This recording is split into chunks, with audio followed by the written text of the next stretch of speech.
celui qui se tient devant nous est le Père des dieux et des hommes. Celui à qui tous doivent obéissance, mortel ou non. Il est le maître des éléments.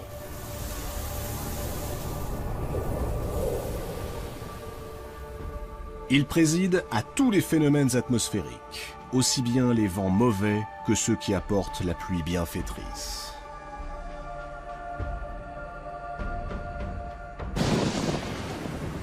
Il est le garant du pouvoir royal et de la hiérarchie sociale. Mais surtout, il détient la seule arme de destruction massive de son temps, la foudre. Et il n'hésite pas à l'utiliser contre ceux qui osent le défier.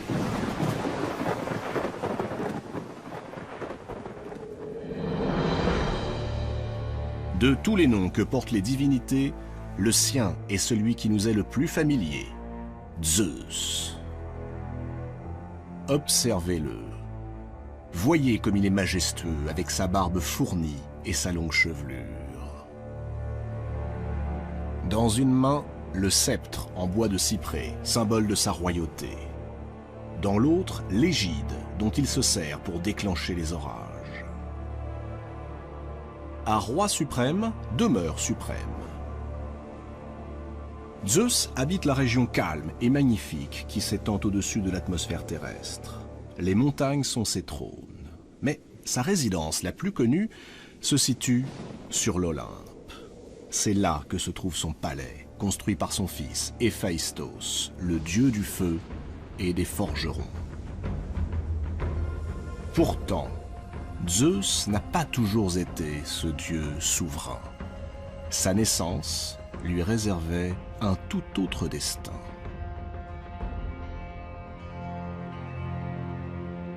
Tout a commencé dans la nuit des temps, avant le temps. Au commencement était l'obscurité, et l'obscurité enfanta le chaos, le vide plein de ténèbres. Puis naquit Gaïa, la terre, la déesse primordiale, la déesse mère. Et du ventre de Gaïa surgirent les hautes montagnes, les cimes couronnées de neige, et les grottes, et les forêts, les océans et leur écume, et les plaines, et les fleuves. Plus tard, alors que ce monde prenait forme, apparut Eros, le souffle, l'invisible qui suscite chez les êtres l'impérieux besoin de se rapprocher et de s'accoupler. Gaïa, la terre-mère, est seule. Personne ne l'aime et elle n'aime personne. D'ailleurs, qui pourrait-elle aimer à part elle-même? Rien, sinon le chaos. Alors, pour combler sa propre solitude, Gaïa décide d'enfanter Ouranos, le ciel, son parfait contraire. Le ciel et ses myriades de constellations. Et le ciel vient se poser sur Gaïa, se lever contre elle. Les voilà devenus presque un couple. Le ciel, la terre, les deux plans superposés de l'univers. Et maintenant? Maintenant, il serait bien que, de leur étreinte, jaillissent des êtres vivants. C'est là qu'intervient Eros. Insensiblement, il insuffle en Ouranos cet élan mystérieux que l'on appelle le désir. Et Ouranos succombe, se fond dans Gaïa et lui fait l'amour. Pas une fois, mais 100 fois. Pas un jour, mais 1000 jours. Bientôt naissent une ribambelle d'enfants.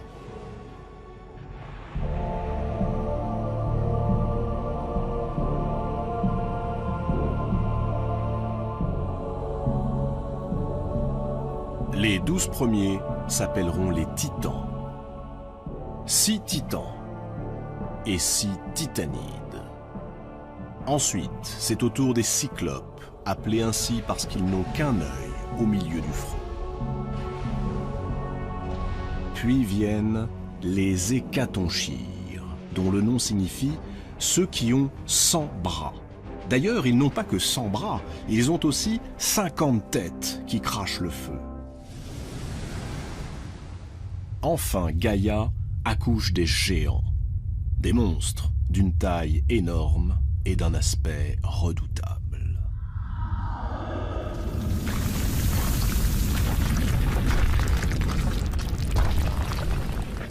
Seulement voilà, tous ces enfants sont incapables de bouger. Ils restent là, prisonniers du giron de leur mère, à l'endroit même où ils ont été conçus. Et pour cause, le ciel, Ouranos, demeure littéralement collé à la terre, Gaïa. Il n'existe pas entre eux le moindre espace qui permettrait à leur progéniture d'aller vers la lumière, de vivre une existence autonome. Dès qu'ils tentent de s'évader, leur père, Ouranos, les repousse sans ménagement.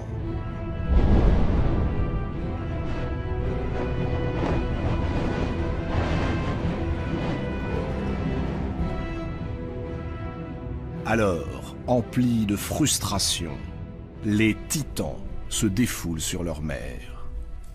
Ils ruent en elle, se débattent, l'étouffent, l'oppressent. Gaïa souffre. Elle est à la fois épuisée et furieuse. La situation ne peut plus durer. Tant pis, Gaïa appelle à la révolte et ordonne à ses enfants de se retourner contre leur père.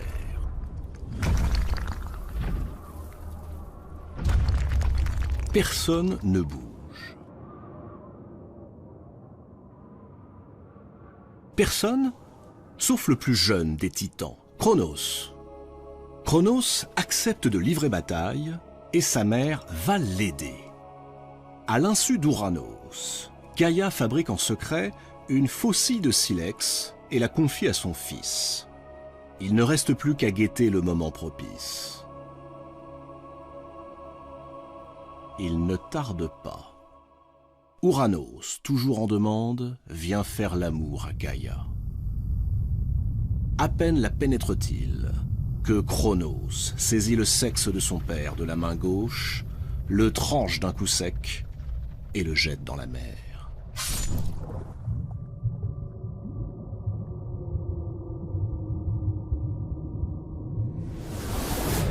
Ouranos, dévasté par la douleur, se recule, s'écarte violemment de Gaïa. Et ça y est, enfin, les voilà séparés.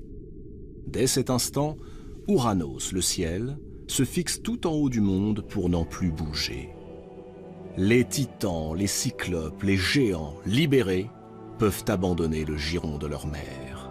On dit que les gouttes de pluie qui tombent du ciel ne sont autres que les larmes d'Ouranos. Larmes de douleur, larmes de remords, larmes de nostalgie. Ouranos vaincu, Cronos prend le pouvoir. Et il s'empresse d'épouser sa sœur, Rhea. On pourrait s'imaginer que la sérénité va régner, mais il est bien connu qu'une fois au sommet du pouvoir, les princes ne supportent pas d'en être délogés. Ayant été prévenu par Gaïa que l'un de ses fils lui volerait un jour le trône, Cronos se met à dévorer tout cru ses enfants dès que Rhea les met au monde.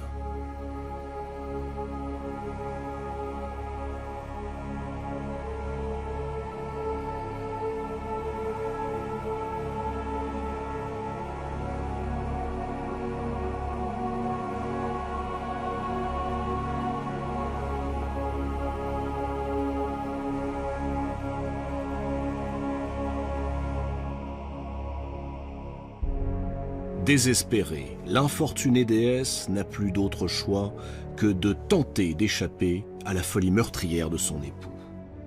Une nouvelle fois enceinte, elle décide de s'enfuir. Elle fait bien, car l'enfant qu'elle porte n'est pas tout à fait comme les autres. Il s'agit de Zeus.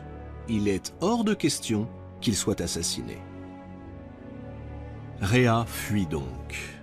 Elle arrive sur une île, la Crète, où elle accouche dans le plus grand secret. Après avoir confié l'enfant à des nymphes, ces divinités qui personnifient les forces vives de la nature, elle revient auprès de Cronos. Cronos sait que Rhea était enceinte, et il attend qu'elle lui présente son dernier-né. Rhea a tout prévu. En guise de nouveau-né, elle offre à Cronos une pierre enveloppée de l'ange. Apparemment, le glouton titan n'y voit que du feu et la dévore. Comment pourrait-il se douter que là-bas, en Crète, sur le mont Ida, un fils viendra venger sa mère, libérer ses frères, le dépouiller de ses honneurs et régner à sa place sur les immortels.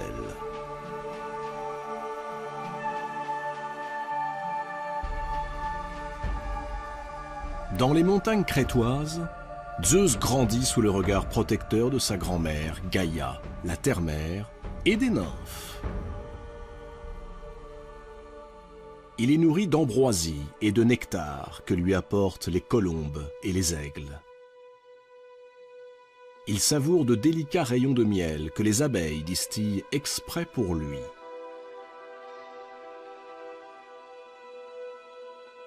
Et il boit le lait de la nymphe-chèvre Amalthée.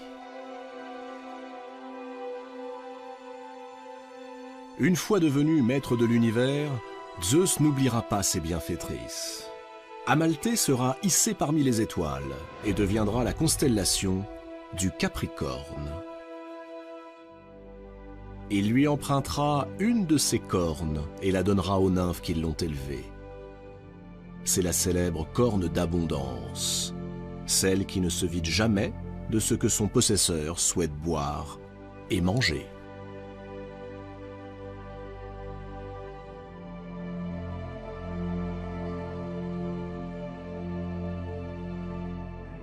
Mais pour l'heure, le danger guette. Cronos a fini par se rendre compte qu'il avait été floué par son épouse. Il s'est mis à la recherche de ce fils qui a échappé à sa morbide obsession. Il sait qu'il y va de son trône.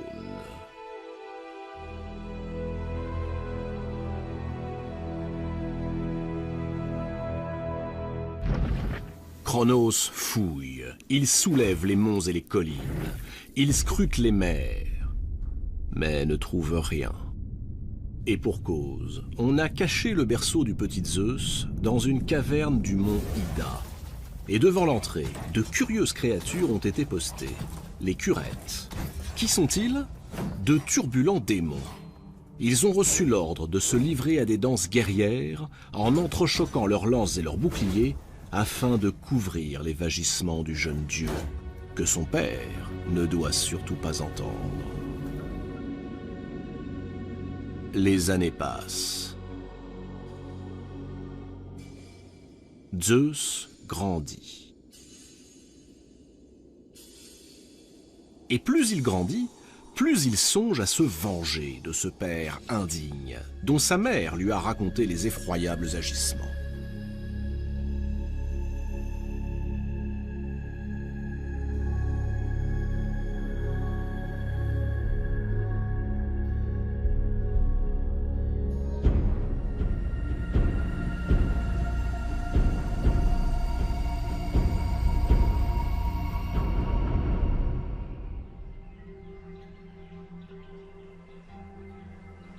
Devenu adulte, Zeus rencontre Métis, une océanide, une nymphe de la mer, la fille des titans Océan et Thétis.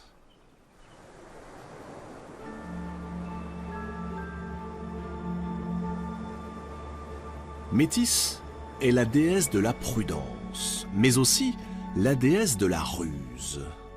Le jeune Zeus décide de la séduire et il y parvient sans peine. Tout naturellement, il lui confie ses origines, son désir de faire payer à son père les crimes dont il s'est rendu coupable, et son vœu de libérer ses frères et sœurs, enfermés dans la panse de Cronos. Comment s'y prendre? Métis lui suggère la solution, en faisant boire à Cronos un émétique, une drogue qui le fera vomir. Pour tromper le goût, ajoute Métis, tu le mélangeras à du miel. Excellente idée, mais où trouver pareil breuvage? Métis sourit. Pourquoi ne poses-tu pas la question à ta mère? Elle saura. Suivant le conseil de Métis, Zeus va voir Rhéa et lui expose le projet. Rhea applaudit au stratagème.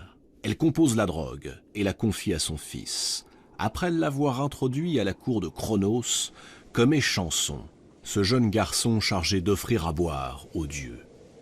Une fois devant son père, Zeus lui tend la coupe. Cronos, qui ne se doute de rien, la prend. Mais à peine a-t-il bu le breuvage qu'il commence par vomir la pierre, cette fameuse pierre emmaillotée. Puis il régurgite un à un tous les enfants que Rhea avait mis au monde.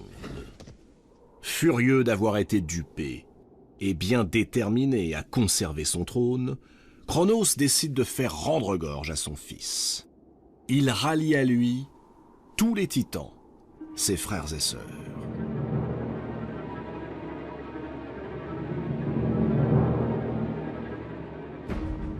Les enfants de Rhea, quant à eux, se rangent spontanément dans le camp de Zeus, sur l'Olympe. 6 Olympiens donc, contre 12 titans. La terrible guerre peut commencer. Elle sera connue sous le nom de Titanomachie et durera des centaines d'années.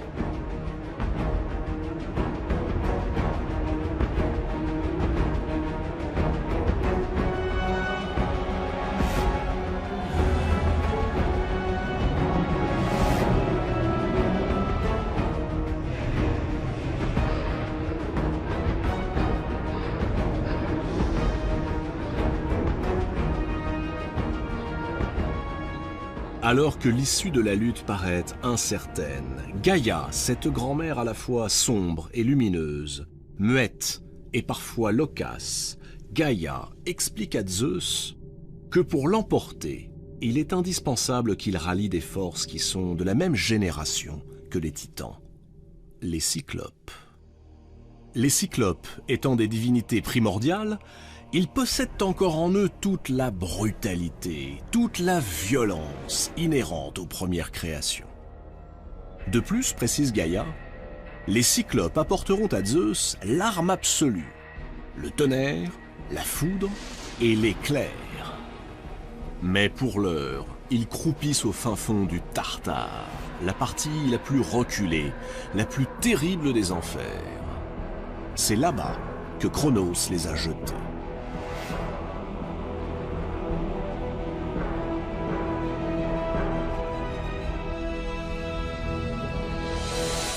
Il suffirait que Zeus les libère pour obtenir leur soutien. Zeus accepte, et secondé par ses créatures borgnes, il ne tarde pas à remporter la victoire sur les titans.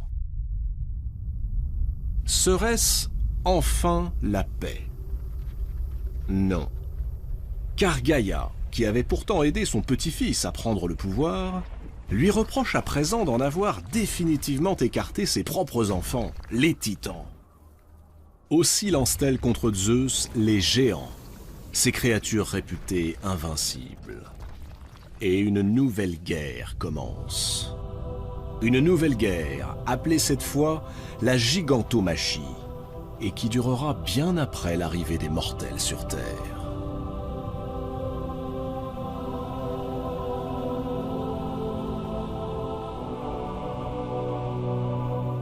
Autour de Zeus, ses frères, sœurs et enfants organisent la riposte. Le combat est acharné. Zeus parvient à confisquer l'herbe magique. Cette herbe, dit-on, assurait l'invulnérabilité aux géants. Mais rien n'y fait. Gaïa s'entête. Conscient qu'il lui serait impossible de remporter la victoire sans l'aide d'un mortel, Zeus a une idée. Il s'unit à la fille du roi de Mycène, Alcmène, qui donne naissance à un personnage doué d'une extraordinaire force musculaire, Héraclès. Pour chaque géant blessé par Zeus, c'est Héraclès qui, avec ses flèches, assène le coup de grâce.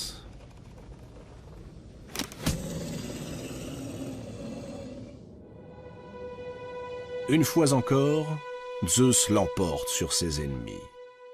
Et comme pour laisser une trace tangible de sa victoire, il va déposer à Delphes la grosse pierre avalée puis régurgitée par Cronos à sa place. c'est l'Omphalos, le nombril du monde, le centre de l'univers. Elle s'y trouve encore de nos jours.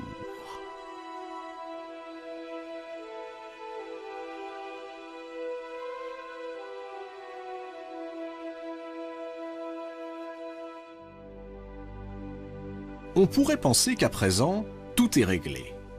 Mais c'est encore loin d'être le cas. Zeus a un ultime obstacle à surmonter. Et cet obstacle, c'est peu dire qu'il est de taille. Car, pour se venger une nouvelle fois du sort réservé à ses enfants, les Titans, Gaïa s'est unie avec le Tartare, la région la plus reculée, la plus dangereuse des enfers. De cette union est née une créature monstrueuse, Typhon. Typhon est à la fois mi-homme, mi-fauve. Sa tête touche les étoiles. Ses bras, lorsqu'il les étend, atteignent à la fois l'Orient et l'Occident. Le feu brille dans ses yeux, alors que le bas de son corps est entouré de serpents. Comme si cette seule apparence ne suffisait pas à tétaniser ses ennemis, Typhon se déplace en poussant des cris terrifiants, semblables à la fois au beuglement du taureau et au rugissement du lion. Quand ce monstre se rue vers l'Olympe, c'est la panique. Les dieux prennent leurs jambes à leur cou et s'enfuient jusqu'en Égypte, où ils revêtent des formes animales. Apollon devient un milan, Hermès un ibis, Arès un poisson, Dionysos un bouc, Héphaïstos un bœuf. Seul Zeus résiste au monstre.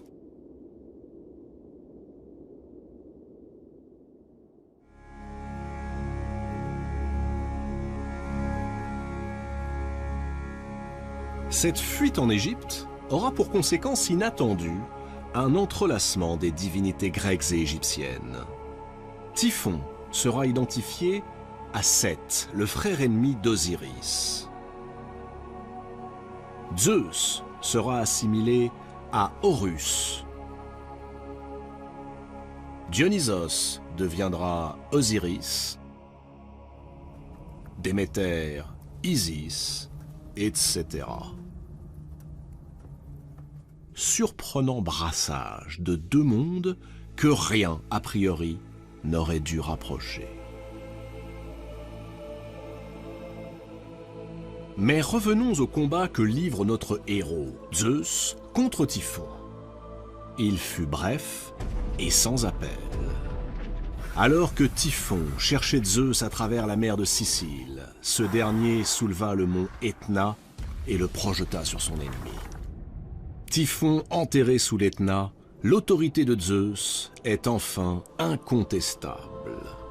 Il est définitivement le maître des dieux.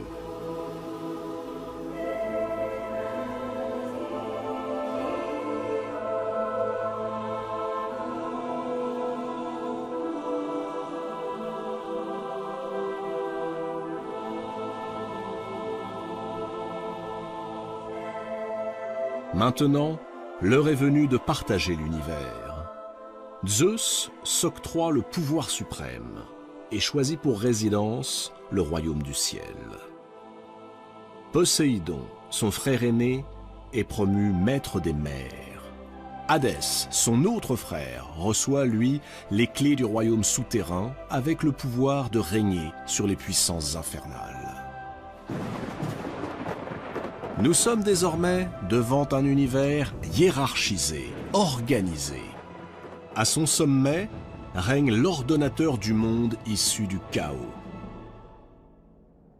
Tout ce qu'il y avait dans le ciel a été chassé, soit enfermé dans le Tartare, soit expédié sur terre, chez les mortels. Un Dieu tout-puissant est né. Mais ce Dieu n'impose aucun dogme, il n'a besoin d'aucun clergé. Zeus, qui va désormais gouverner le monde, doit assumer une lourde tâche, instaurer l'ordre, mais aussi se garder du despotisme.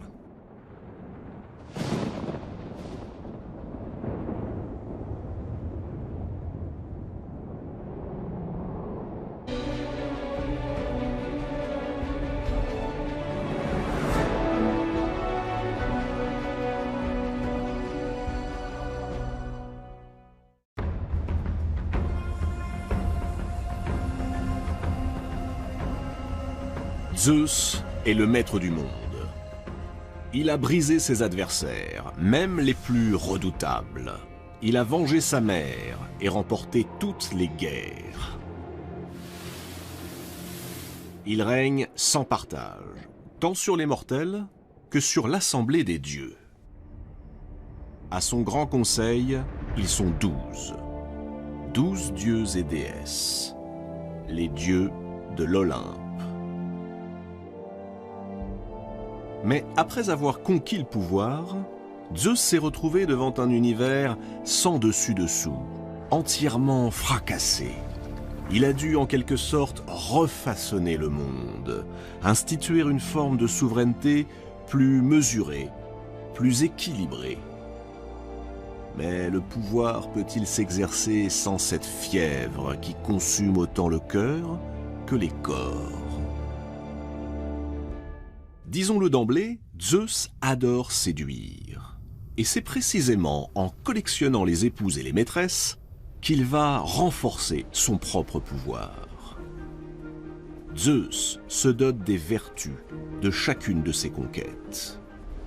Et celles qui le connurent en pluie, en taureau ou en cygne, engendrèrent une race de demi-dieux et de héros qui donnèrent leur nom à presque chaque région du monde.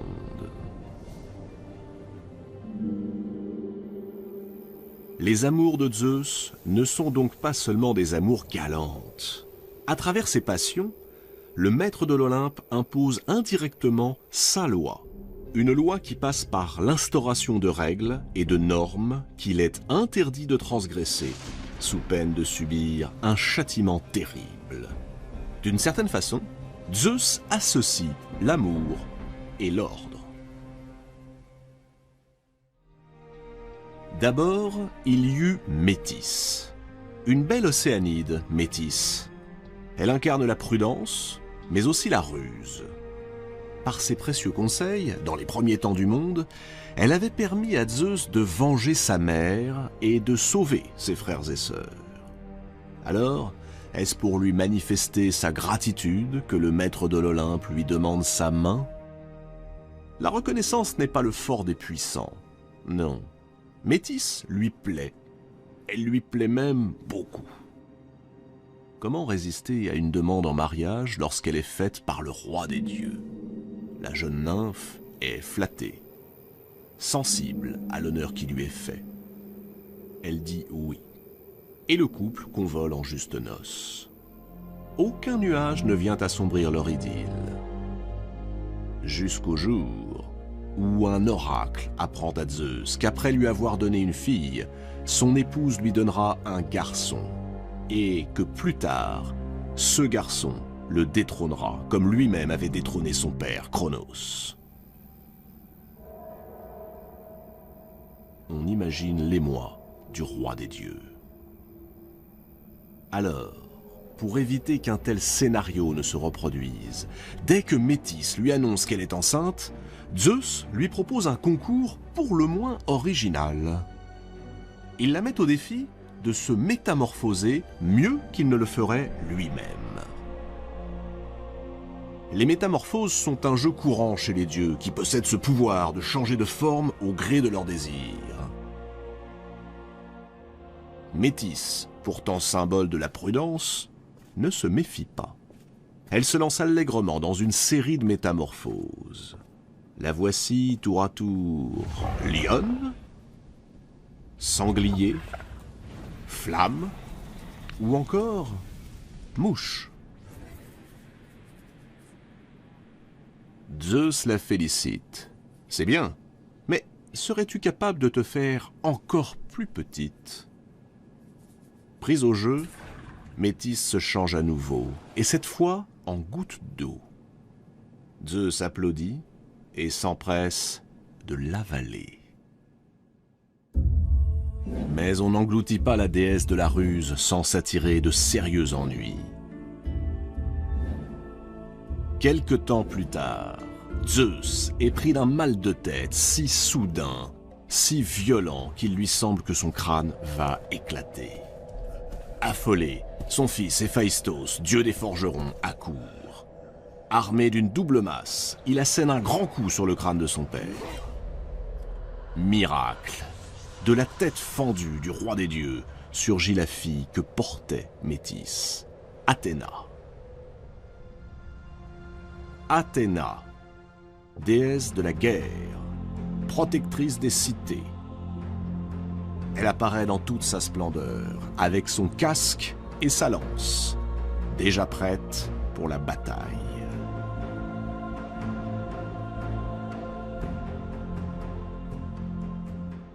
La mère de Zeus, Rhéa, s'est vite aperçue des inclinations de son fils. Elle pressent les conséquences désastreuses de son instabilité sentimentale et sexuelle, et elle lui interdit de se remarier. Interdire? Comment ose-t-elle? Aurait-elle oublié qu'elle s'adresse au maître de l'univers? Piqué au vif, Zeus menace sa génitrice de la violer sur le champ. En guise de réplique, Rhéa, peu impressionnée, se métamorphose en serpent, prête à bondir sur son fils. Zeus en fait autant. Il se change en serpent mâle, et s'unissant à elle en un nœud indissoluble, il met sa menace à exécution. Sa mère, hors d'état de nuire, Zeus s'empresse de se choisir une nouvelle épouse. Il ne le fait pas au hasard. À travers Métis, Zeus a acquis la ruse et la prudence. Il lui manque le sens de l'équité, le sens de la justice. Il va donc jeter son dévolu sur la vénérable Thémis, une titanide. Thémis est la déesse de la justice. Ensemble, ils auront une bonne quinzaine d'enfants. Parmi eux, il y a 3 filles sublimes, les heures. 3 filles qui dirigeront le cours régulier des saisons. Et puis, 3 autres filles. 3 autres filles qui vivent quelque part dans un antre impénétrable à proximité de l'Olympe. 3 beautés au regard vide. Elles vont toujours ensemble, unies par un fil, et elles ont pris l'aspect de simples fileuses. Leur nom fait trembler les mortels, mais aussi les dieux. Cloto, celle qui file. L'Achésis, celle qui détermine la longueur du fil. Et Atropos, l'implacable, celle qui coupe le fil. Ce fil, c'est bien sûr le fil de la vie des mortels et la vie des dieux. Ces 3 filles, on les a appelées les moires, et plus tard, à Rome, on les appellera les parques. Leurs décrets sont inflexibles, et personne n'a le pouvoir d'y changer quoi que ce soit. Zeus lui-même reconnaît leur supériorité. Jamais il n'osera les défier. Les moires incarnent le destin.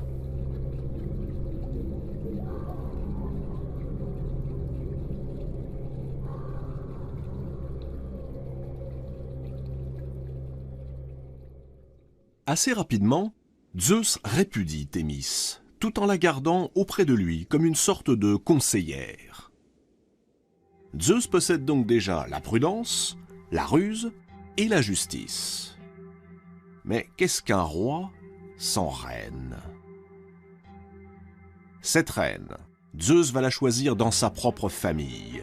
Et l'inceste étant monnaie courante dans l'univers des dieux, cette 3e épouse de Zeus ne sera autre que sa propre sœur, la déesse Héra.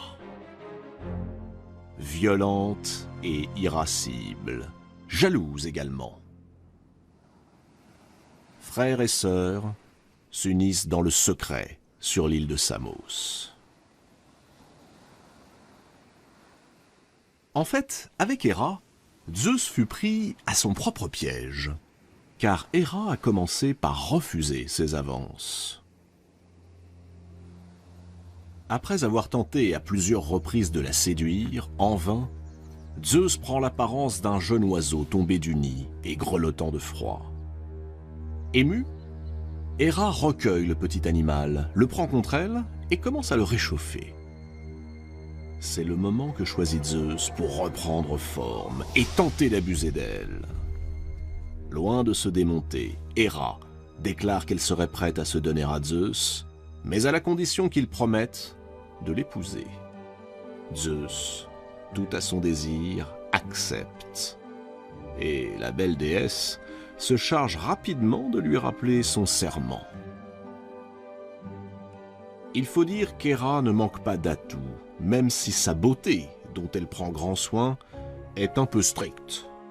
Elle est la déesse aux bras blancs. Irrésistible.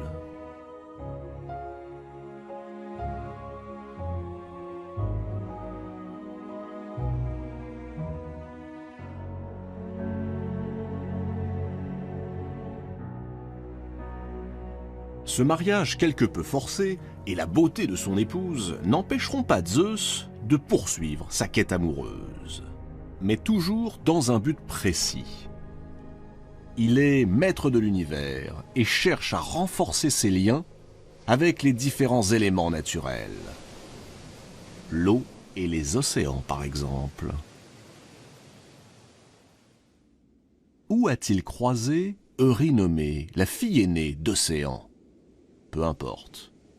Comme les autres, elle succombe à son charme et lui donne 3 enfants.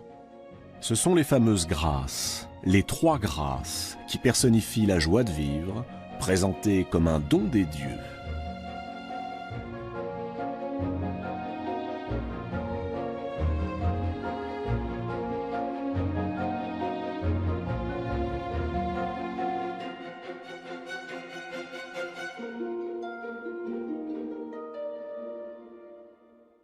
Plus tard, Zeus ne passera pas moins de 9 nuits auprès d'une autre titanide, la belle Mnémosyne, la mémoire, qui lui donnera 9 filles, les muses. Les muses vont symboliser les arts, et chacune se voit attribuer une spécialité, l'éloquence, l'histoire, la poésie, la musique, etc.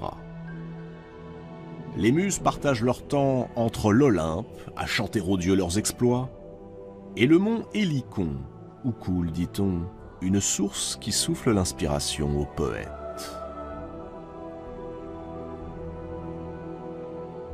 Parmi toutes ces divinités, il en est une dont la beauté est aussi mystérieuse qu'insurpassable.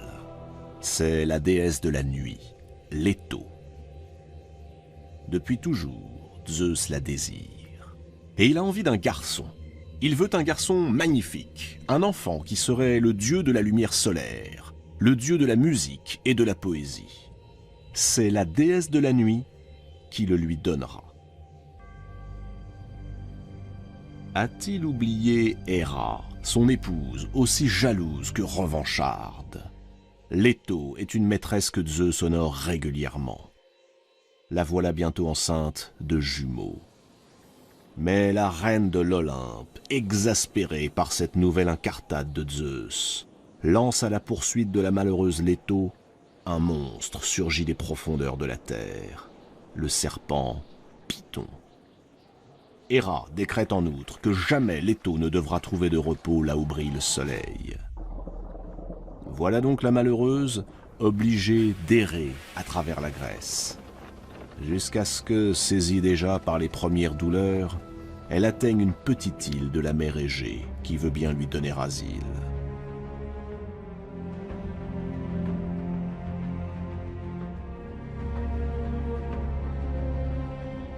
Elle y mettra au monde une fille, Artémis, et un garçon, Apollon.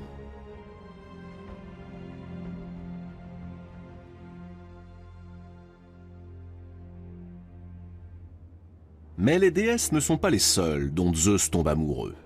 Les femmes mortelles font également battre le cœur du dieu des dieux. Et c'est un problème. D'abord parce qu'il n'est pas dans l'ordre des choses que dieux et mortels se mélangent. Ensuite, parce que les simples mortels ne peuvent contempler un dieu sous son apparence divine. Une femme sur terre est en train de rendre Zeus passionnément amoureux. C'est la fille du roi de Thèbes. Elle s'appelle Sémélé. Pour obtenir ses faveurs, Zeus n'a pas d'autre choix que de se déguiser en prince charmant.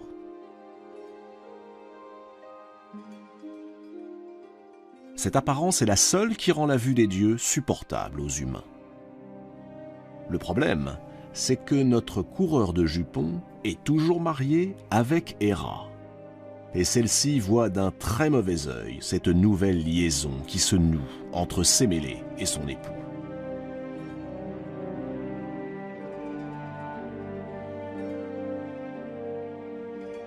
Héra n'entend pas se laisser faire. Elle prend l'apparence de la nourrice de Sémélé, une vieille femme que Sémélé adore et qui a toute sa confiance. Elle lui rend visite. Sémélé est déjà enceinte et sur le point d'accoucher. « Cet homme qui prétend être Zeus, lui dit la vieille nourrice, es-tu bien sûr qu'il n'est pas un imposteur? Qui te prouve qu'il est bien Zeus? Demande-lui donc une preuve. Si Zeus est vraiment ton amant, qu'il se montre nu devant toi, dans toute sa majesté, ainsi qu'il apparaît aux autres dieux. » Ces propos ne laissent pas Sémélé indifférente. Elle se met à douter. Cet homme, son amant, est-il vraiment Zeus? Quand ce dernier vient lui rendre visite, elle le supplie de se montrer tel qu'il est réellement. Zeus refuse. Il sait trop quelles seraient les conséquences. Sémélé insiste. Zeus résiste. Puisque c'est ainsi, menace Sémélé, tu n'auras plus accès à ma couche. Zeus, fou de désir pour Sémélé, capitule. Et sous le regard ébahi de son amoureuse, il reprend son apparence. Aux yeux des mortels, Zeus est le tonnerre et les éclairs. Non seulement le palais tout entier s'embrase, mais aussi la pauvre Sémélé. Elle a tout juste le temps d'accoucher, avant d'être consumée par les flammes. Miraculeusement, le feu épargne son enfant. C'est un garçon. Zeus le recueille. Il s'appellera Dionysos.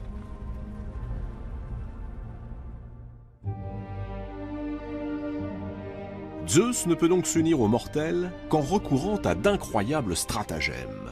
Tantôt aigle, tantôt cygne, ou encore pluie d'or. Il varie les plaisirs et multiplie les transformations amoureuses.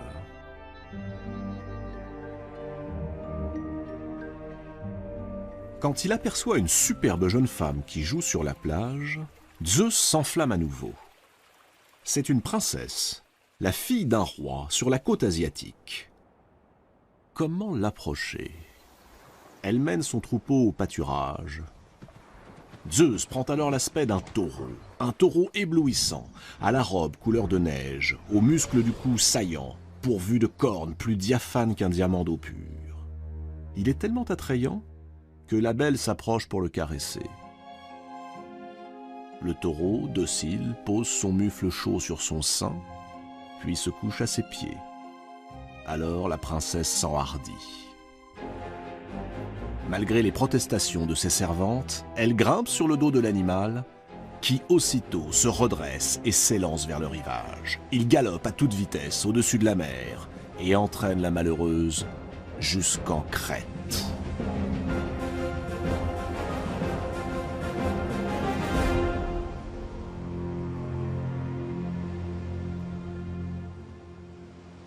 Une fois arrivé, Zeus reprend forme humaine et passe à l'acte. Cette princesse venue d'Asie et qui désormais vivra ici en Crète s'appelle Europe. Pour remercier l'animal qui lui a permis d'enlever la princesse, Zeus le place au milieu des étoiles. Gardez les yeux au ciel. Non loin de là, voici la grande ours. Son véritable nom est Callisto. En grec, Callistos veut dire ce qu'il y a de plus beau. Il n'est donc pas étonnant que Zeus se soit pris de passion pour cette nymphe. Seulement, elle fait partie des servantes de la déesse Artémis. Artémis est la déesse de la chasse, mais aussi la déesse de la virginité. Callisto a donc fait vœu de chasteté. Aucun homme n'est toléré auprès d'elle, ni auprès de ses camarades, les vierges chasseresses. Le dernier qui a transgressé cette règle, un chasseur nommé Actéon, a connu un châtiment atroce. Artémis l'a changé en cerf et l'a fait dévorer par ses propres chiens.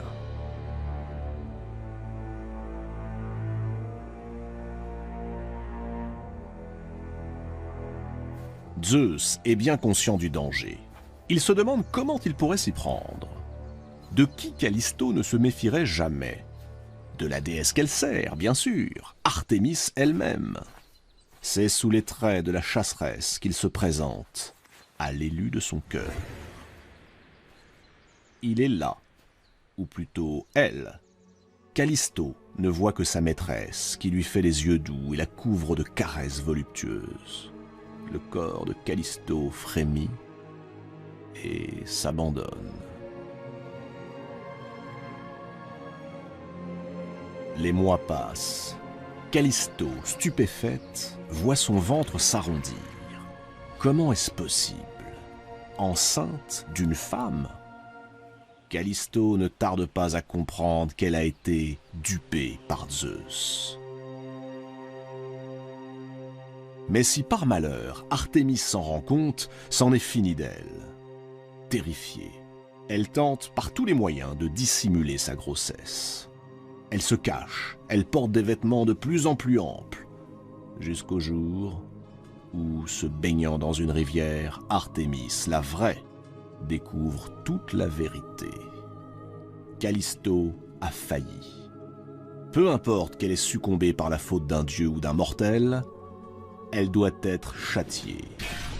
Devant la fureur d'Artémis, inquiet pour l'enfant que porte Callisto, Zeus transforme aussitôt la jeune femme en ours et la cache dans la montagne. Mais c'est sans compter avec les talents d'Artémis. Après tout, n'est-elle pas la déesse de la chasse? Ses attributs ne sont-ils pas l'arc et le carquois? Il ne faut que quelques heures à la déesse pour retrouver Callisto, et sans le moindre état d'âme, lui décocher une flèche en plein cœur. Callisto se meurt.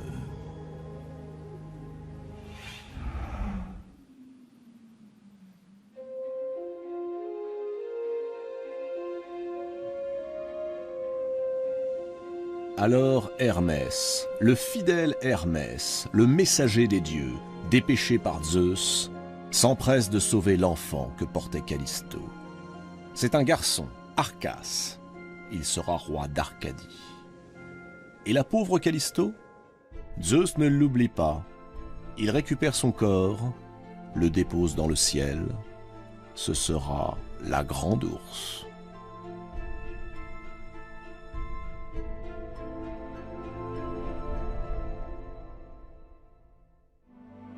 Les conquêtes de Zeus furent innombrables.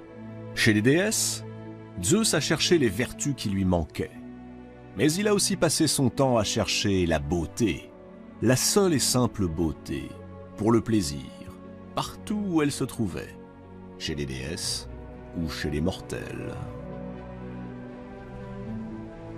Zeus a beau être le maître de l'Olympe, lorsque l'amour s'en mêle, il ne parvient pas mieux que nous autres mortels à vaincre ses désirs. Il est ce roi des dieux humains, bien trop humain.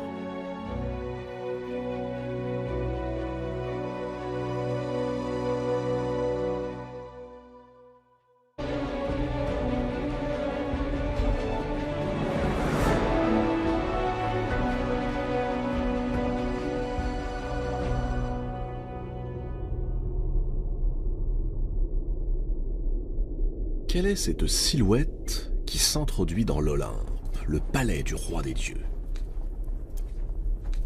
Un intrus, ici? Impossible. Comment a-t-il osé entrer? Pour quelle raison ce mystérieux personnage a-t-il dérobé aux dieux le feu sacré? Ignore-t-il qu'un châtiment terrible le guette?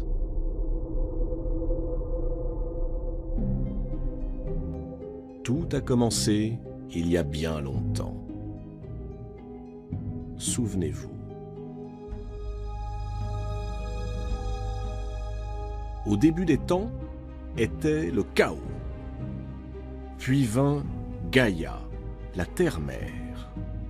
Gaïa enfanta Ouranos, le ciel, puis s'unit à lui.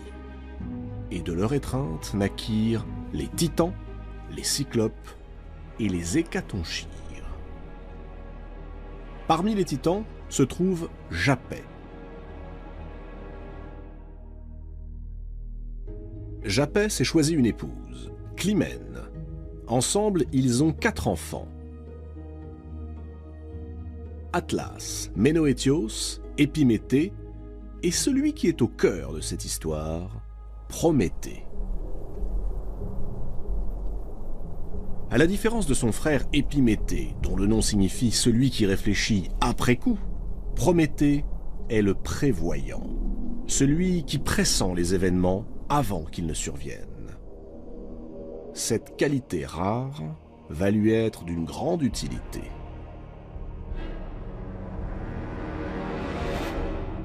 Lorsque Zeus mène à son tour la guerre contre son père Cronos afin de s'emparer du pouvoir suprême, tous les titans font alliance contre lui.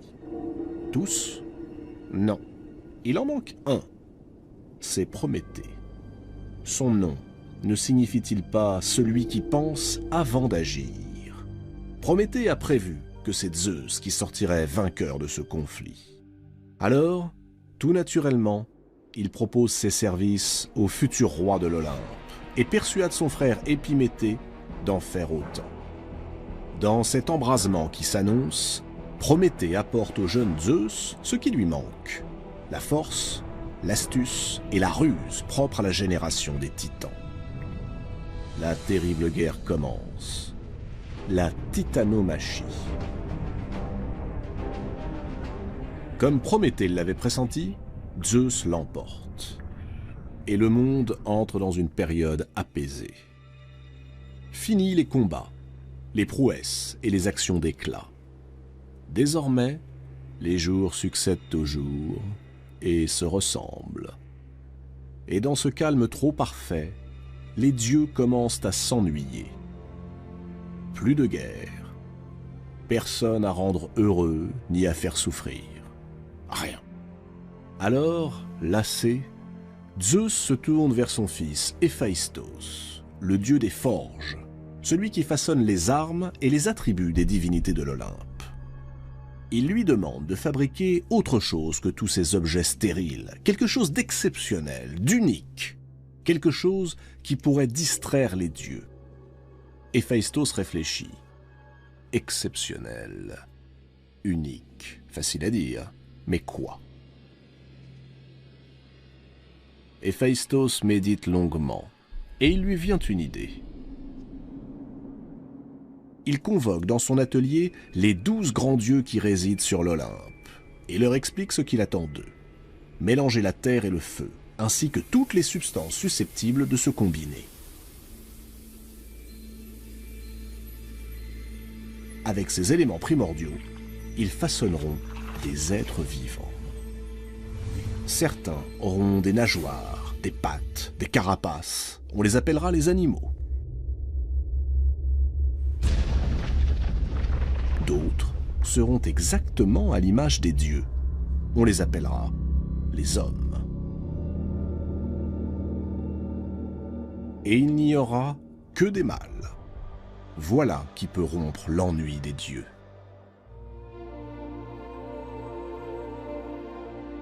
Tout est prêt. Il ne reste qu'à décider des qualités qui seront attribuées aux uns et aux autres, les animaux et les hommes.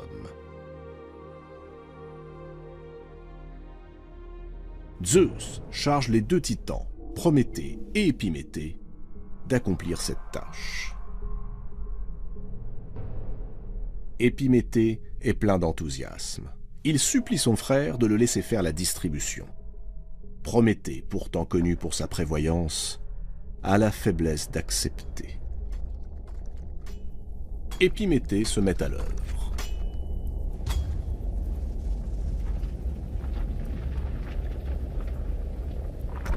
Il dote les uns de la force, les autres de la vitesse. Il offre à certains de longs poils qui les protégeront des intempéries, chausse les autres de sabots, attribue encore à d'autres un cuir massif. Une fois son travail accompli, il se redresse et se frotte les mains. Mais, et les hommes? Dans son empressement, Épiméthée a complètement oublié les hommes.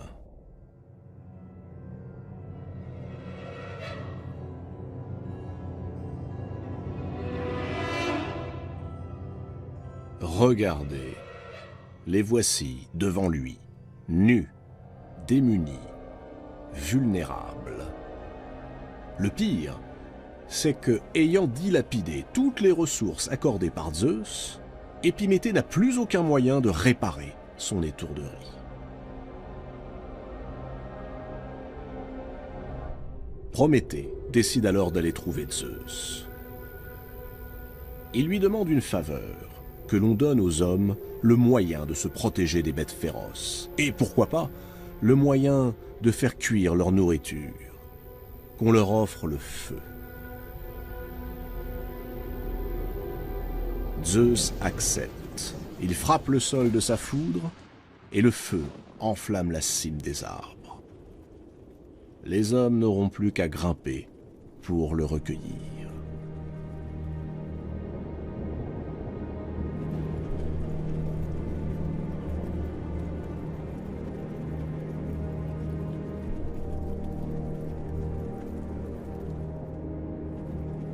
Ce fut l'âge d'or. La vie des hommes est paisible. Elle est même plutôt heureuse, puisque le travail n'existe pas plus que les saisons ou les maladies. Le blé pousse naturellement sans qu'il soit besoin de le semer. Régulièrement, hommes et dieux se retrouvent pour de somptueux festins. L'existence s'écoule sans le moindre souci. Ce pourrait être le paradis.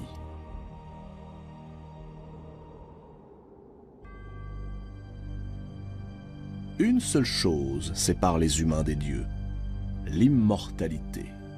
Et encore, à cette époque, les hommes ne meurent pas vraiment. Lorsque le temps est venu, sans fatigue ni souffrance, ils s'endorment, paisiblement. Le dieu du sommeil, Hypnos, les prend avec lui et les emmène dans les vallées verdoyantes du monde souterrain, dans un endroit qu'on appelle les Champs-Élysées.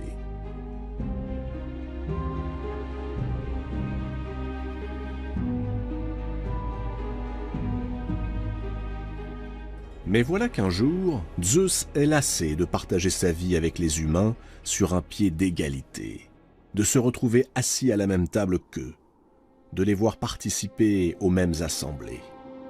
Il est temps, songe-t-il, d'attribuer aux hommes une place précise dans l'univers. Il est temps de mettre un peu d'ordre dans tout ça. Zeus au sommet, les dieux un cran au-dessous, et les hommes tout en bas.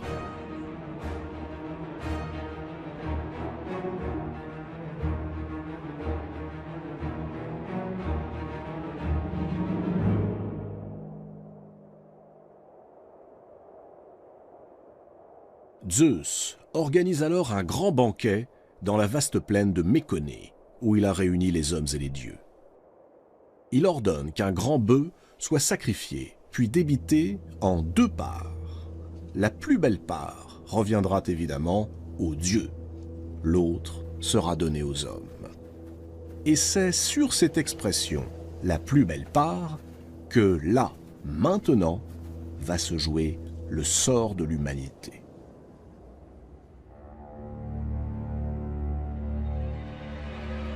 Tous les dieux approuvent la décision de Zeus, sauf Prométhée. Prométhée n'apprécie pas du tout ces nouvelles règles. Il redoute surtout que soient retirés aux hommes les bienfaits dont il les a comblés. Zeus le charge de procéder au sacrifice et à la répartition. Prométhée s'empresse d'accepter, car il vient de prendre sa décision. Il va berner Zeus. Prométhée sacrifie l'animal. Il commence par le dénuder entièrement.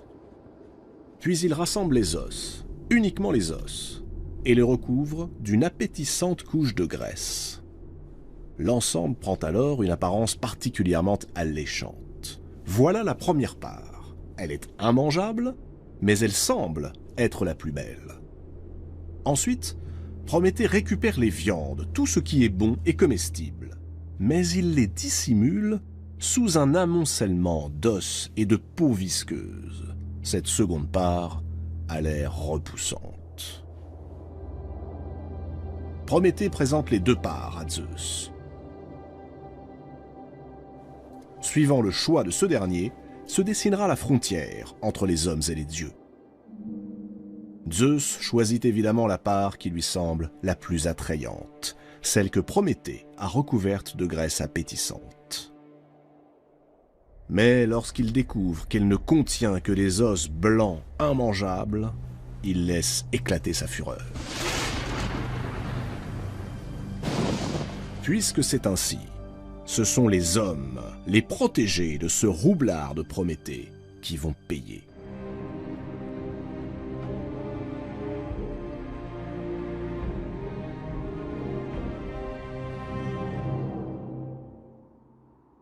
Zeus décide d'abord de leur cacher le blé.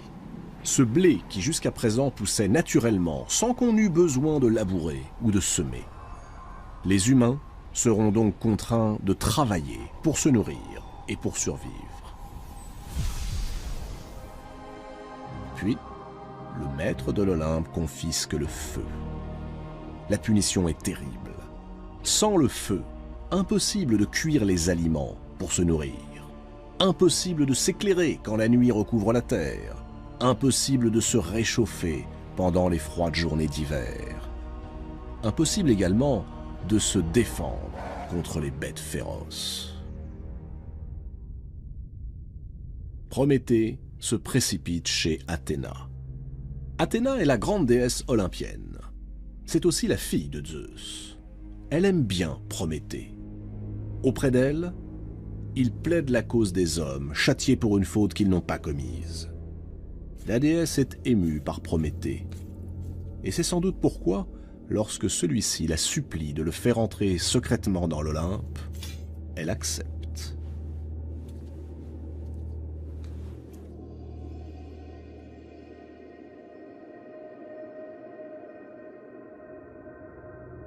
C'est donc lui, Prométhée, que nous avons vu s'introduire le plus discrètement possible dans l'enceinte des dieux. C'est lui qui a dérobé un morceau de braise au feu sacré de l'Olympe et l'a glissé dans la tige creuse d'un fenouil.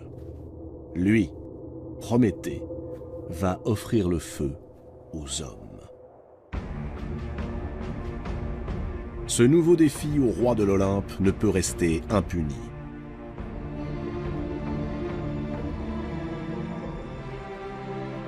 Zeus va châtier Prométhée.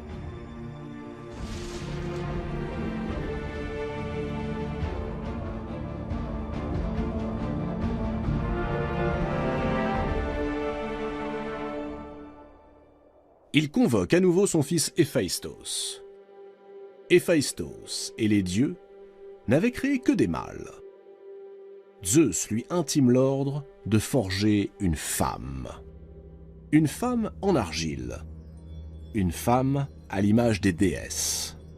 il faut qu'elle soit non seulement magnifique, époustouflante de beauté, mais dotée de toutes les qualités.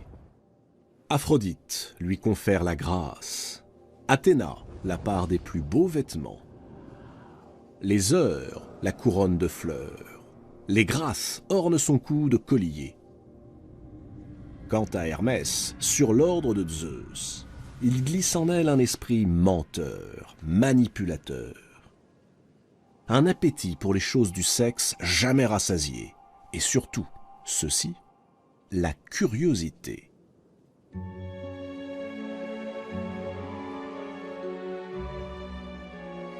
On lui donne le nom de Pandore.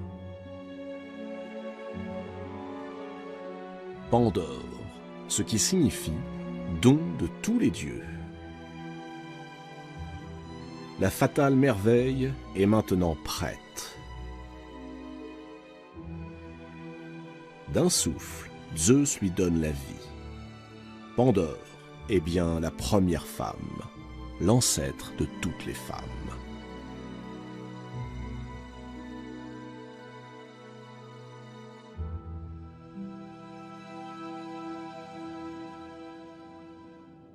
Mais Pandore, c'est surtout le feu que Zeus va introduire auprès des hommes sans qu'il soit besoin d'allumer une flamme. Feu voleur, répondant au feu volé par Prométhée. Il suffit de la glisser dans le lit d'un homme. Mais pas n'importe lequel. Un homme qui réfléchit après coup. Ce sera Épiméthée, celui qui comprend quand il est déjà trop tard. Celui qui nous ressemble le plus, en somme. Celui qui fait sans cesse des plans, alors même que le cours des choses se révèle contraire à ses prévisions. Si l'on veut faire rire les dieux, parlons-leur de nos projets. Hermès se rend auprès d'Épiméthée. Il lui fait don de la sublime créature. Épiméthée hésite. Son frère, Prométhée, l'a adjuré de refuser tous les présents qui viendraient de Zeus. Car Prométhée sait, à la différence de son frère, il pressent, il prévoit. Mais, ébloui par la beauté de Pandore, le malheureux Épiméthée l'accueille à bras ouverts. Détail des plus importants. Avant que Pandore ne se rende sur Terre, Zeus lui a remis une boîte. Une magnifique boîte ornée de parures superbes. Dans cette boîte, chaque dieu a glissé un élément néfaste et pernicieux. Dans cette boîte sont donc concentrés tous les maux de l'univers. La faim, la soif, les maladies, la mort. Zeus a évidemment recommandé à Pandore de n'ouvrir la boîte sous aucun prétexte. C'est exactement ce qu'il faut lui dire pour attiser sa curiosité.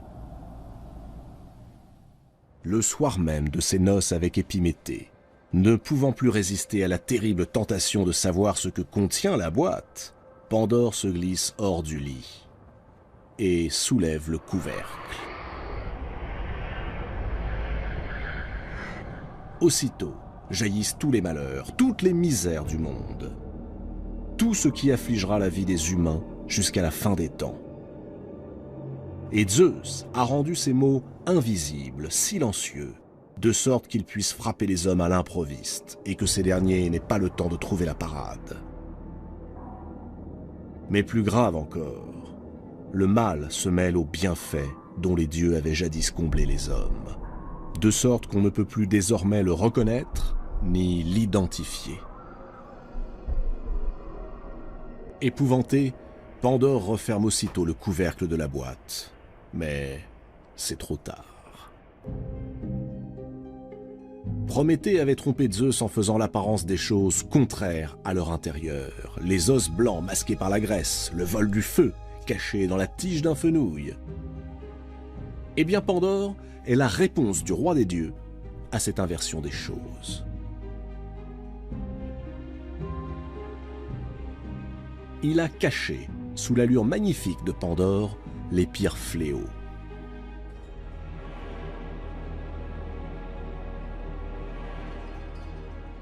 Désormais, définitivement séparé des dieux, l'homme devra ensemencer le ventre de la femme s'il veut se reproduire, comme il devra ensemencer la terre s'il veut se nourrir.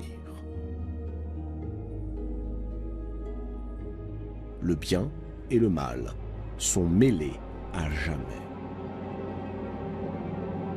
Mais tout n'est pas perdu, car au fond de la boîte de Pandore, quelque chose est resté enfermé. Un souffle qui n'a pas eu le temps de s'enfuir avant que Pandore ne referme le couvercle. Ce souffle, Hermès l'avait glissé en catimini, à l'insu de Zeus, et il l'avait baptisé Elpis, ce qui veut dire l'espoir.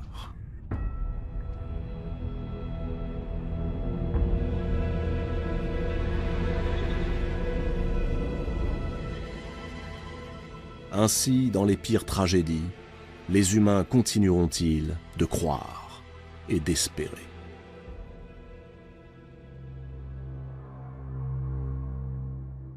Zeus a puni les mortels, il reste à punir leurs bienfaiteurs.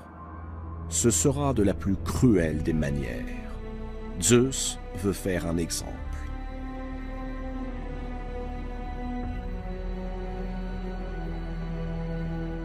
Il fait enchaîner Prométhée à un rocher, quelque part sur un sommet du Caucase, entre la mer Noire et la mer Caspienne. Il ordonne ensuite à un aigle de lui dévorer le foie. Le foie, symbole de ce morceau de choix que Prométhée avait voulu pour les hommes.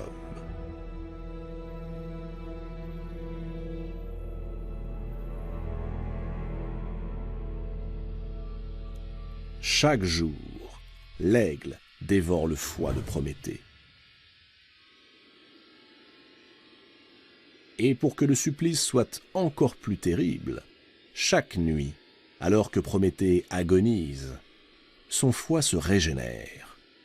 Ainsi le supplice peut-il durer à l'infini.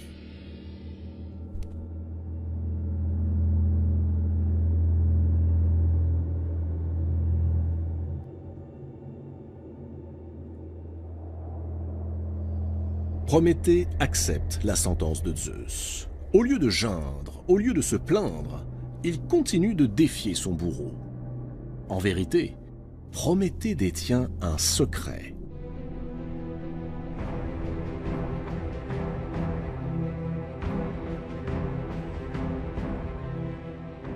Un secret redoutable et qui concerne l'avenir même de Zeus. Zeus le sait. C'est aussi la raison pour laquelle il ne le fait pas tuer par son aigle. Il espère que Prométhée finira par céder et lui révélera ce secret. Mais Prométhée, enchaîné, reste silencieux.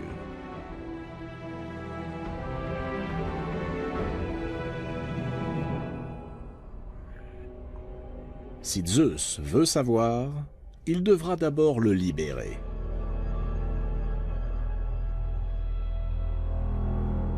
Des milliers d'années s'écoulent.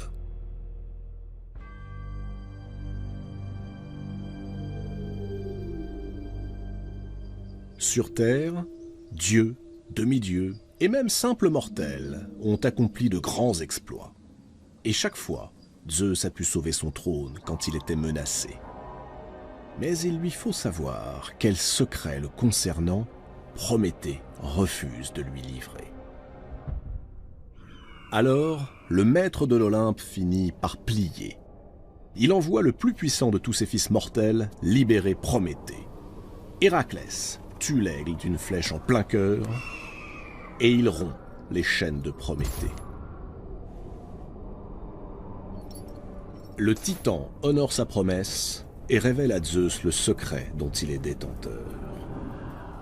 Si Zeus vient à épouser Thétis, cette nymphe des mers dont il est tombé si passionnément amoureux, alors elle mettra au monde un fils plus puissant que son père, et qui le détrônera. Zeus, aussitôt, met fin à son entreprise amoureuse et impose à Thétis de s'unir avec un mortel. Prométhée est donc le dieu qui protégea les hommes. Il est aussi la figure du rebelle, du révolté. Celui qui nous dit que la contestation du pouvoir est honorable, parfois même nécessaire. Mais il est aussi celui qui nous dit que décider de l'ordre en lui-même est une erreur. Dans sa grande prévoyance, cette pensée avait échappé à Prométhée.